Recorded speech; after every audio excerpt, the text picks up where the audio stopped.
Bonsoir à tous et bienvenue. Nous nous intéresserons ce soir à la langue Haoussa. C'est une langue africaine principalement parlée en Afrique de l'Ouest et au centre du continent. Parmi les langues les plus parlées au monde, le Haoussa est logé à la 11e place, d'où d'ailleurs toute son importance. Les Nations Unies ont même institué une journée pour la promouvoir. Cette journée, qui a lieu tous les 26 août, a été célébrée le week-end dernier par les communautés Haoussa vivant en Côte d'Ivoire.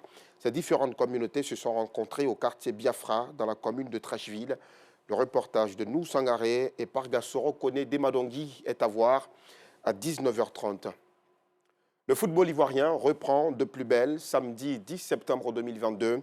La nouvelle saison 2022-2023 est officiellement lancée et la Fédération ivoirienne de football annonce de grandes couleurs pour ce nouveau démarrage, comme nous le montrent Arsène Kouassi et Patrick Dadier. Comme prévu, la Ligue 1 reprend ses droits ce samedi 10 septembre 2022. Avant le début des hostilités, le comité exécutif de la Fédération ivoirienne de football a procédé au lancement officiel de la saison QV 2022-2023 avec plusieurs innovations majeures. Nouvelle identité visuelle avec le changement du logo de la Ligue 1, nouvelle identité sonore et l'instauration du village Ligue 1 sont entre autres quelques réformes apportées. Les gens connaissent les éléphants, parlent beaucoup des éléphants, mais pour moi, le produit qui doit nous faire vivre au quotidien, c'est la Ligue 1. Nous allons avoir tous les week-ends en Côte d'Ivoire 7 matchs en télé. 2 matchs de Ligue 2, ce qui ne s'est jamais vu, 5 matchs de Ligue 1. Et je suis convaincu qu'on va sortir de belles choses cette année.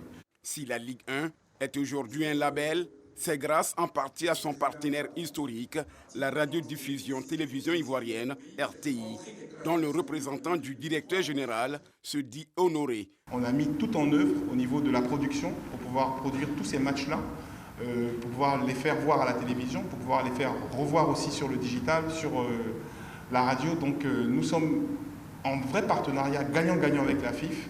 Autre temps fort de cette cérémonie, c'est la présentation des éléphants locaux qui se sont récemment qualifiés au prochain championnat d'Afrique des Nations, Algérie 2023. Pour rappel, la Ligue 1 s'achèvera en mai 2023.